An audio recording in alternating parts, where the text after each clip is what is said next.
Have you ever felt like the ground beneath your life is crumbling piece by piece? Like no matter how hard you try to live with honesty and purpose, something invisible, heavy, and unexplainable begins to strip away the very things you love most. Without warning, without mercy.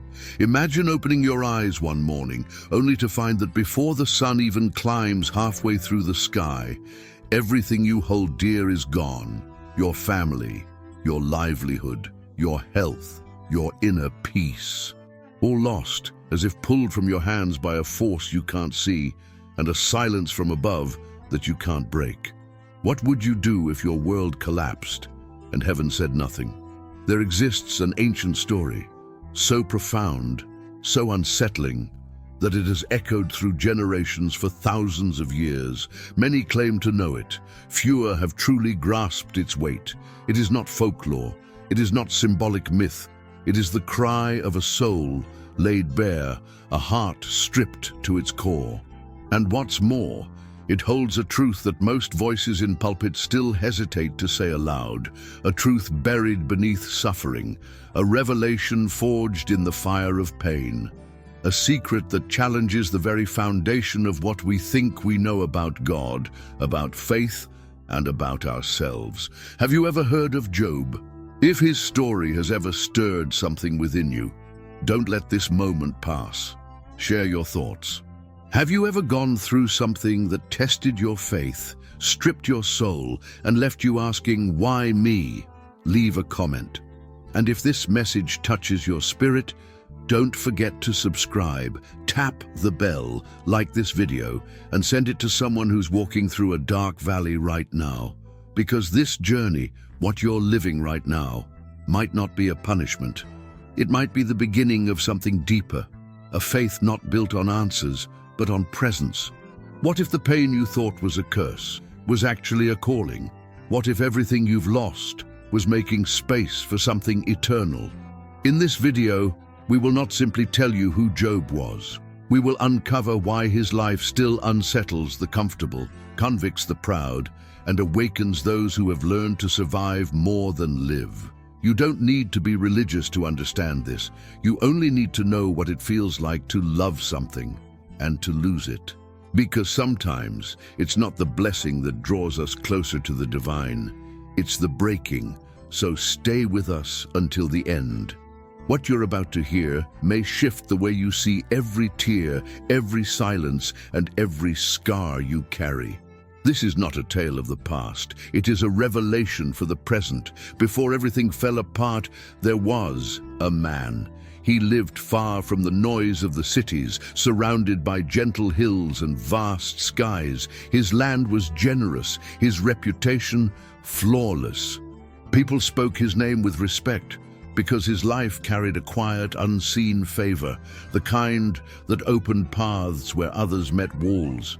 His name was Job. On the surface, he was successful, but what truly set him apart wasn't his wealth, it was his heart.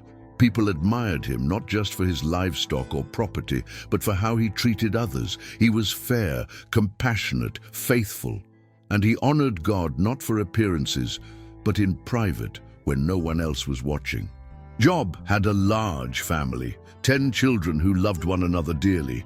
They gathered often, celebrated and laughed. Their meals weren't luxurious, but rich in joy and unity. Every day felt like a gift, and Job never took that for granted. Each time his children shared a feast, Job would rise early the next morning to pray for them. He didn't suspect wrongdoing. His father's heart simply wouldn't rest until he had lifted them before God, just in case.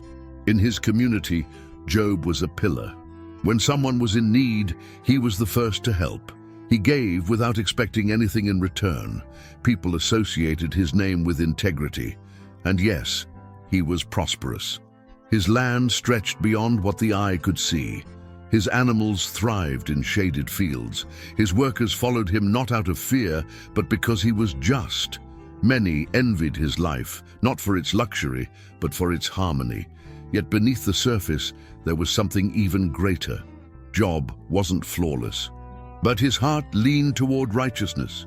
He didn't compromise for gain. He didn't trade his conscience for comfort. Though surrounded by abundance, his soul was not attached to any of it. And because of that, without knowing, he was ready for a storm that would have destroyed any other man. Job didn't make decisions based on personal gain. He didn't twist his conscience for comfort or convenience. Though surrounded by prosperity, he was not bound to it. His heart was anchored in something greater, something deeper. And because of that, without knowing it, he was more prepared than most for what was about to come. Strangely, those who have much often stand to lose more, and those with the deepest faith tend to face the fiercest storms.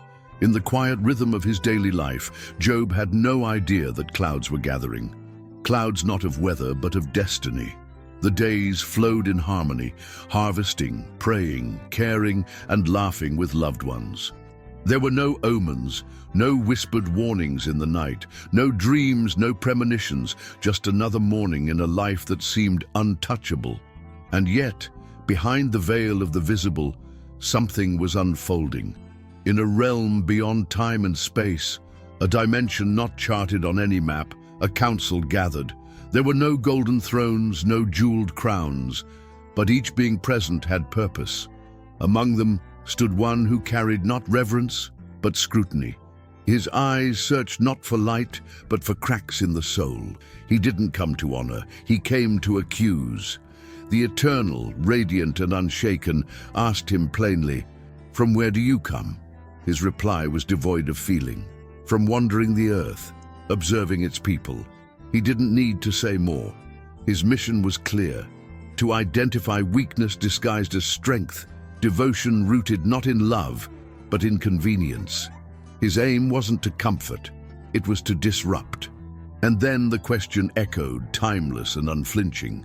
"Have you considered my servant Job?" There was pride in the Creator's voice.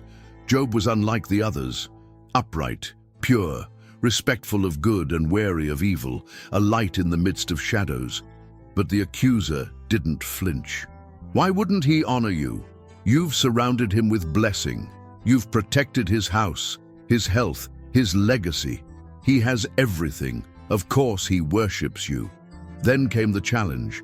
Harsh, precise, almost cruel. Strip him of all he owns, and you'll see the truth. He'll curse you to your face. It was a direct strike at the heart of faith itself. The Almighty, confident in the integrity of Job, did not retreat. "You may touch all he has, but do not lay a hand on his life." And with that, without Job hearing a whisper of warning, a spiritual war began, one that would not be seen with eyes, but would shake the very foundations of his world. This was not punishment, nor was it the result of hidden sin. Job had done nothing wrong, no deception, no injustice, no violence. His only fault was being a man of complete integrity, and that is why he would be tested. Some trials are not announced. Some wars are fought without weapons. Some of the deepest battles begin when everything appears perfectly still. Meanwhile, on the earth, Job rose with the same calm he always carried. He walked among his flocks, spoke with his servants, smiled at his children, kissed his wife. Nothing seemed different. Nothing felt wrong. But above him, heaven had spoken, and what had been allowed could no longer be undone. This moment raises a question for us all. What holds up our faith? Is it the comfort of our routine, or the presence of the one we cannot see? It's easy to believe when life flows smoothly. It's simple to sing when there's food on the table and our loved ones are safe. But what happens when the ground cracks beneath us? The challenge wasn't born from divine whim. It was a statement. The human heart loves while it receives, but in loss it forgets. Job didn't know any of this. He was unaware of the unseen conversation, the spiritual wager, and yet he would become the center of a trial not meant to destroy, but to uncover what lived in the very depths of his soul. That day began like any other. The sky was clear, the breeze gentle, the fields glowed in morning light. There was no thunder, no dream, no divine whisper in the night. Just Job, rising early, faithful, grateful, unaware, that before sunset his world would never be the same again. That morning, Job followed his familiar routine. He walked the perimeter of his lands, observed the livestock grazing peacefully, greeted his workers with dignity, and paused in quiet gratitude for the life he had. Every breath felt steady, every moment secure. What he didn't know was that with each step, he was drawing closer to a storm that would shatter everything. The first tremor came suddenly. A servant, breathless and dust-covered, rushed toward him. "Master, we were ambushed." He recounted how a band of raiders had attacked the fields. The oxen were stolen, the donkeys taken, and all the laborers slaughtered. He had barely escaped to bring the news. Job stood still. His face didn't contort in panic. He absorbed the shock in silence, perhaps believing it to be an isolated tragedy. Painful, yes, but manageable. He inhaled slowly, gripped by the weight of responsibility, and prepared himself to act. But before he could even respond, another voice pierced the air. "Fire! Fire from the heavens!" It consumed the pasture, the sheep, the herdsmen, everything. "I'm the only one left." Job's breath caught in his throat. Before he could even begin to grasp the scale of loss, a third messenger emerged on the horizon. "3 bands of raiders surrounded us, master. They took the camels, killed everyone with them. I escaped, alone, 3 blows, each like a hammer falling without mercy. No time to mourn, no chance to understand, only devastation compounding with each breath. And yet, it wasn't over.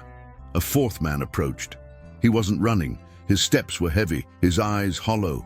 He said nothing at first. The stillness around him spoke louder than words. When he finally did speak, it was barely above a whisper. "Your children." Job stared, as if hoping to reverse the message before it left the man's lips. "They were gathered at your eldest son's house, celebrating. There was laughter, food. Then a violent wind struck from the desert. It collapsed the house. All 4 corners caved in. It fell on them. Silence. None survived. I alone made it out to tell you." Job's knees gave way. He collapsed onto the dirt. His lips did not curse. His eyes did not rage. His soul, however, cracked beneath the weight of grief. In a single day, he had lost everything. His security, his livelihood, his children. What others take a lifetime to build had turned to ash in mere hours. He didn't run, he didn't scream, he didn't lash out. Instead, he stood, slowly, reverently, then tore his robes in mourning and lowered himself to the ground, not in defiance, but in surrender. His voice was faint, trembling beneath the sorrow, but unwavering. "I came into this world with nothing, and I will leave it the same. The Lord gave, and he has taken away. Blessed be his name." On the darkest day of his life, Job chose worship. He had no answers, no understanding of the events that had stripped him bare. Yet he refused to curse. He didn't blame, he didn't demand. He held on to the only thing left untouched, his integrity. The air grew still. The laughter that once filled his home was gone. The fields, once alive with color and movement, now stood quiet as graves. Silence didn't just visit. It made its home there, not as a comfort, but as a weight. Job didn't wail. He didn't cry aloud for justice. But inside, something slow and quiet was unraveling. Like a candle burning from within, his strength diminished in silence. His knees trembled, and his eyes, now dry, stared into a world that no longer made sense. Days passed.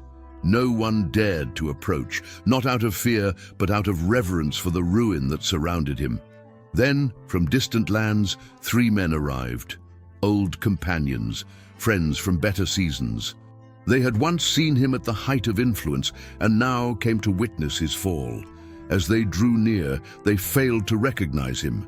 His skin bore the marks of suffering. His face, once bright, was sunken and pale.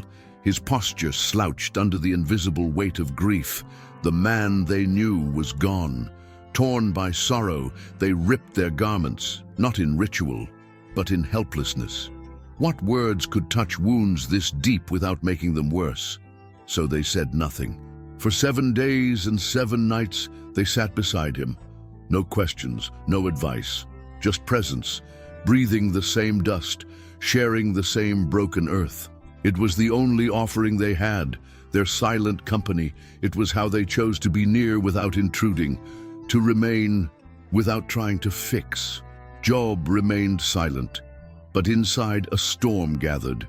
His thoughts twisted into knots, his emotions swirled like dust in the wind.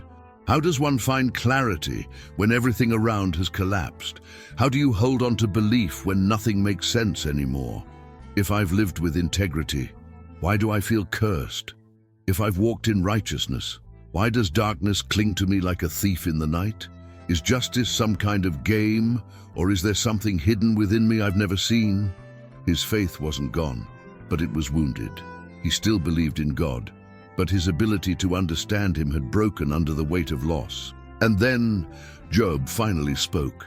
His voice was not loud, but every word cut deep like a blade honed by grief. He didn't scream. He didn't blaspheme. He simply poured out his soul with raw honesty. Cursed be the day I was born. I wish I had never opened my eyes to this world. It would have been better not to exist than to live long enough to lose everything. He didn't directly blame God, but grief has a language all its own, and Job's sorrow spoke louder than logic. Desperation doesn't always ask for permission. It doesn't wait for explanations. It just aches. His friends listened, and in their minds, the time had come to speak, but their hearts weren't aligned with his pain. What they offered wasn't comfort. It was conclusion. You must have done something wrong, one of them suggested. No one suffers without cause, another insisted. Maybe God is disciplining you, added the third. Job heard their words, but they didn't bring peace. How could they understand pain they hadn't lived? How could they speak with certainty while untouched by loss? What Job needed wasn't instruction. He didn't need someone to fix him. He needed presence, empathy, silence that held him, not judged him. But instead, he found himself forced to defend his own integrity, not from arrogance, but because no one else would. I've hidden nothing. I haven't stolen. I've never raised my voice against the innocent. I've never turned away from the poor or the hungry. And yet, disaster had swallowed him whole. That was the mystery he couldn't untangle. His battle was no longer just against grief. It was now against misunderstanding, against the idea that only the wicked suffer, against the assumption that every wound is punishment. And deep within, a new question began to rise. What if God is still good, even when he doesn't look like it? There are moments when faith becomes an open wound. Not because we stop believing, but because what we believe crashes against what we feel. Job was not weak. He was broken, not faithless, but full of unanswered questions. Still, he did not sever his connection to the divine. He didn't walk away from God. He just longed to be heard. His cry wasn't rebellion. It was the voice of someone who still loved, but didn't understand. And that unfiltered grief, that sacred honesty, would become the turning point, not only for Job, but for how we understand faith in the face of suffering. Job's soul was in shreds. His body bore visible wounds, but the internal ones bled quietly and relentlessly. He had gone from a man others revered to an object of pity, or worse, suspicion. Whispers followed his name. Some claimed he must have hidden sins. Others simply avoided saying his name aloud. But the deepest pain didn't come from their judgment. It came from the silence, that hollow, unbearable sense that heaven had shut its gates, that the voice he once heard in prayer no longer reached beyond the wind. Job had built altars. He had lived a life of principle. He had loved God sincerely, and still everything fell apart. Where was justice now? What value was there in righteousness if the innocent suffered like the guilty?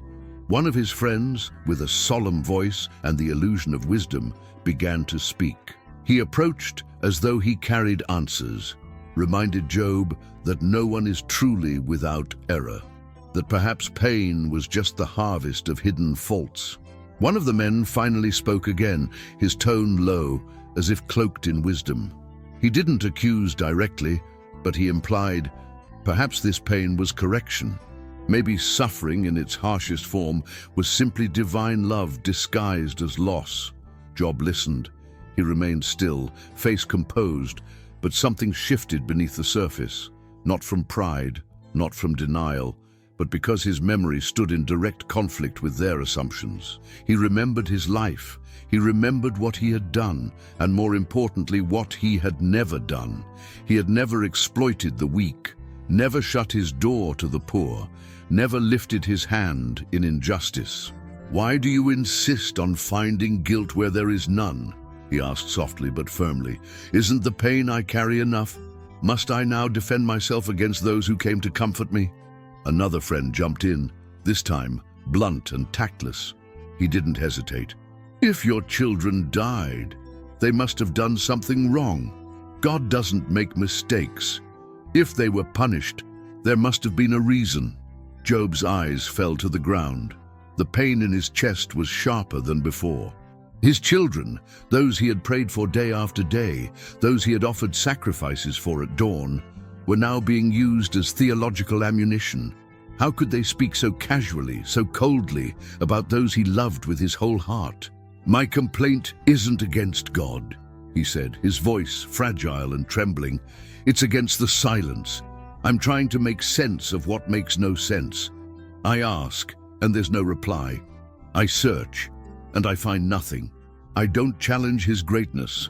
I just don't know where I stand in the midst of it." Still, the speeches continued, one after another, each man presenting his explanation, his interpretation, his conclusion. One said, "Life is a balance. Eventually, everything evens out." Another offered, "God disciplines those he loves. Be thankful, Job. This is mercy in disguise." But each phrase, each theological attempt to frame the suffering only drove the knife deeper. This wasn't the time for formulas. It wasn't the moment for doctrine. This was darkness, raw and unfiltered, and what Job needed wasn't an answer, it was presence. "I have lived uprightly," Job cried out one afternoon. "Has God turned against me? Why does he hide from me? I shout into the wind and there's no reply. I search the north, he's not there. I look to the south, I still don't find him." His words weren't rebellion. They were the honest groans of a soul that still believed, but didn't understand. It was the prayer of someone whose faith was not lost, but shaken by the silence of heaven. Inside him, war raged, between what he knew and what he felt, between what he'd taught and what he now endured. He didn't doubt that God existed, but he questioned his closeness. He didn't challenge his power, but he wrestled with his justice. "If only I could speak with him," he whispered. "If only he would grant me an audience. I would present my case, not with arrogance, not with rage, but with the respect I've always shown him, and he would see that my heart is sincere." But the silence didn't break. In his anguish, Job began to recall every act of goodness, every orphan he had welcomed, every hungry soul he had fed, every unjust situation he had stepped into. He had not allowed greed to corrupt him. Pride had never taken root in his decisions. So why then did his life feel like a cruel joke? The silence of God became the heaviest burden, not because Job denied him, but because he no longer understood him. His faith hadn't crumbled, but it trembled. He felt like a tree in a violent storm, still standing but with limbs torn and scattered. Job felt abandoned, not by men, but by heaven. And yet, something inside him refused to let go. "Though he slay me, still I will hope in him," he whispered under the stars one night. It wasn't a victory cry, it was a confession through tears. Not surrender in defeat, but trust born of desperation. It was a leap into the unknown, with eyes shut tight, hoping that at the bottom an unseen hand would catch him. His friends didn't understand. To them, pain always had a cause, blessing always meant approval. They saw the world as an equation. But Job, Job was learning something deeper, something that couldn't be measured in logic. From the ashes of his life, Job was beginning to understand something deeper, something that had never been written on scrolls or spoken in sermons. True faith isn't proven in the calm, it's revealed in the ruins. It's not measured by how we respond when life rewards us, but by how we endure when life strips us bare. His words changed. They became more intimate, more vivid, more honest. Gone was the composed voice of the wise elder. What now emerged was the voice of a man shattered, but not destroyed. "Everyone avoids me now," he said. "Even my servants turn their faces. The children mock me in the streets. My own breath disgusts my wife. And yet I know there is one who sees beyond what others see, one who knows the truth in my heart." The pain hadn't lifted. The wounds remained open. The silence from above still lingered. But somewhere within the wreckage of his soul, Job clung to something, faint, flickering, yet unextinguished. Hope. It didn't make sense. It had no foundation left, and yet it stood, fragile, scarred, but alive. As the days dragged on, the same faces returned to speak again. The same voices repeated their worn-out theories. Job no longer argued. Sometimes he simply stared at the ground, too exhausted to respond. His friends, with all their years and status, rotated through their roles, advising, rebuking, correcting, insisting he accept guilt that he knew didn't exist. Then something unexpected happened. A fourth voice entered the circle. He was younger than the rest, quiet until now, almost forgotten in the background. He wasn't part of the original three. He hadn't spoken a word until this moment. His name was Elihu, son of Barakel. No one expected him to speak. He lacked age. He lacked reputation. He didn't have the authority others carried, and yet when he opened his mouth, his voice did not waver. "I've waited my turn," he began, "because I was taught to respect the wisdom of the elders. But now, I've learned that age doesn't always bring understanding." The others turned toward him, some frowning, others caught off guard. But Elihu didn't flinch. "You've hurled words at Job like stones," he said. "You've accused without evidence. You've searched for guilt where maybe there is only mystery. And you, Job, you've spent your breath defending yourself, more than you've honored the greatness of God." The tension in the air was thick, but no one interrupted.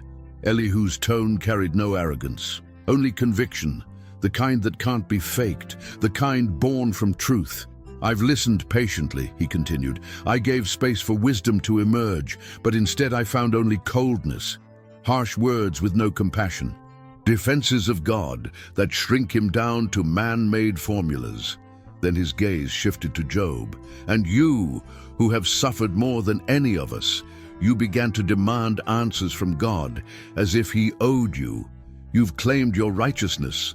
And perhaps it's true, but even the purest among us cannot grasp the fullness of his ways.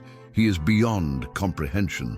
Job said nothing, but his eyes didn't reject the words. Something in Elihu's voice struck a different chord. It wasn't condemnation. It wasn't hollow comfort. It came from another place, a place not of authority, but of sincerity. Elihu's voice softened. "God doesn't always speak how we expect. Sometimes he speaks in visions, other times through illness, sometimes through silence, not to punish, but to call us back, to refine us, to show us what we'd never see otherwise." His eyes burned with compassion. Not all suffering is a sentence. Not all pain is punishment. Sometimes it's a warning. Sometimes it's teaching. And sometimes it's just one piece of a story too vast for us to understand. The older men lowered their heads. Perhaps they never imagined they'd be challenged by someone younger. But each word Elihu spoke had cracked the walls of their tidy logic. Their rigid certainty had been exposed. "You spoke as if you had God fully figured out," Elihu concluded, "as if every pain could be solved by an equation, as if the Almighty could be boxed into human reasoning. But he is not small. He doesn't need our defense. He seeks hearts that tremble with humility, not lips that echo hollow theories. The Almighty is not someone to be reduced to formulas or defended by human logic. He doesn't need our protection. What he desires are hearts that bow in humility, not mouths full of hollow arguments. Elihu paused for a moment. He looked upward, as if searching the heavens for strength, then exhaled slowly. "Job," he said gently, "you've cried out for justice, and that's understandable.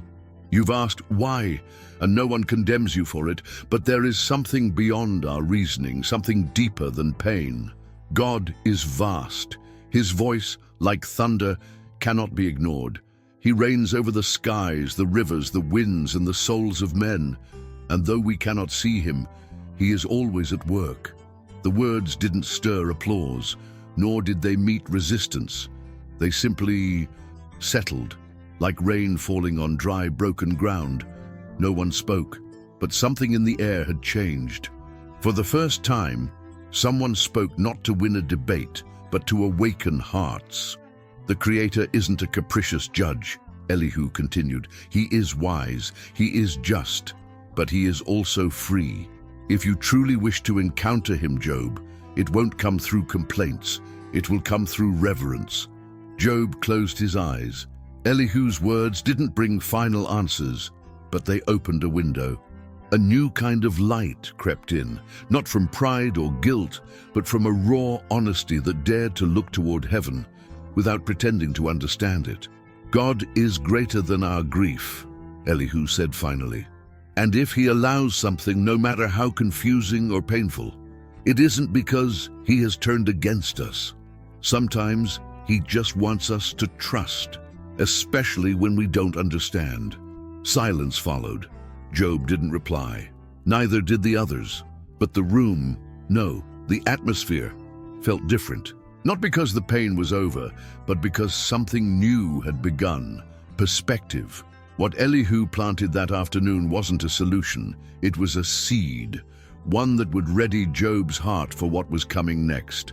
Because after the storm of human words came a voice unlike any other. Not the voice of a man, but of the one who had been silent all along. And when that voice spoke, it shattered every assumption, every theory, everything that came before had only been the prologue. The heavens, quiet for so long, broke open, not with gentle rain or warm light, but with a roar. A fierce wind tore through the air, shifting the atmosphere with a weight that could not be ignored.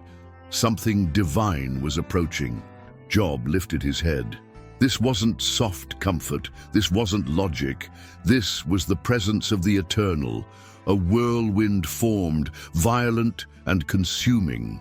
And from its core came a voice, not like man's, but like the one who holds the cosmos in his hand. "Who is this that darkens my counsel with words without knowledge?"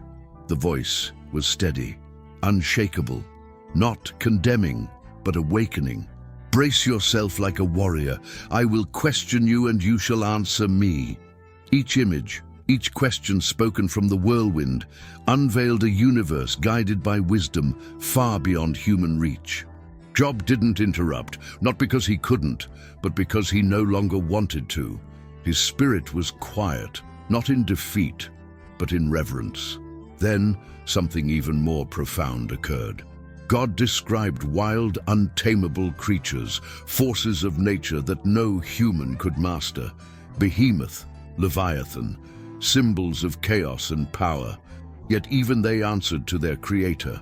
It was as if God asked, "If you cannot control or even understand these beings, how can you expect to grasp my ways?" And in that moment, Job understood. He didn't need reasons. He needed presence. He wasn't looking for explanations anymore. He longed for trust. And in the eye of the storm, in the center of divine power, the voice of God didn't resolve every question. But it gave Job something far greater. Peace. Not peace that came from understanding his suffering, but from remembering who was speaking to him. At last, Job saw it clearly, not through argument, not through restitution, but through awareness, through surrender. His faith had once rested on knowledge, on structure, on order, but now, after walking through the valley of silence and loss, he discovered something deeper. "I had only heard of you before," he whispered, "but now my eyes have seen you." It wasn't a physical vision. It was internal, a clarity that rose from the deepest wound. In the ashes, Job awakened. He no longer needed answers, because his soul had been touched by the very presence of the one he had worshipped all his life. That was the secret. Not a reward, not a formula, but transformation. True faith doesn't demand certainty. It learns to rest in the mystery. And Job was never the same. His heart became gentler, his words fewer. He no longer sought to understand everything. He had learned the highest wisdom, that not all things must be known, to trust fully. In that sacred moment, Job stopped defending himself. He asked for nothing.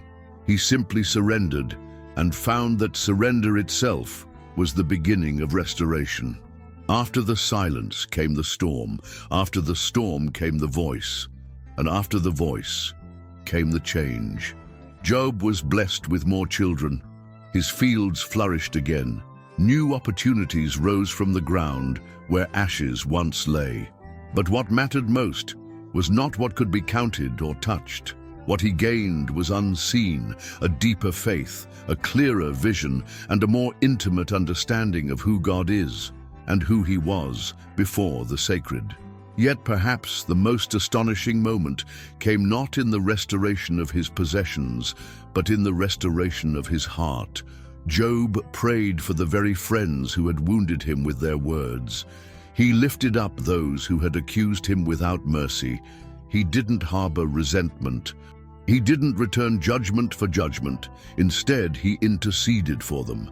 That prayer, simple yet profound, was the clearest sign that Job's soul had been made whole again. Not just his wealth, but his character had been healed. His life was extended. He lived to see his children's children and walk through the rest of his days with the kind of wisdom only known by those who have walked through fire and survived. He was not the same man who began the journey. He was changed, not bitter, not broken, but softer, stronger, wiser, more grounded in truth than ever before. And his greatest legacy wasn't land, nor livestock, nor riches. It was his story, a testimony passed through generations, proof that genuine faith isn't measured by what you own, but by what you hold on to, even when the heavens are silent. Job taught us that some pain will never make sense, but it will shape us, that not every question needs an answer to be holy, that some losses, though never replaced, give birth to a new version of ourselves, one forged in the fire and filled with quiet strength. His restoration was the natural fruit of an inner transformation. But the true inheritance he left lives in his example, his voice, his endurance. And even now, after all these centuries, we still speak his name, not because of his prosperity, but because of his perseverance. So when everything feels lost, when heaven seems silent, and your soul feels abandoned, remember Job. Maybe what you're living through isn't a punishment. Maybe it's an invitation to see God with new eyes, because the deepest encounters are born from the deepest breaking.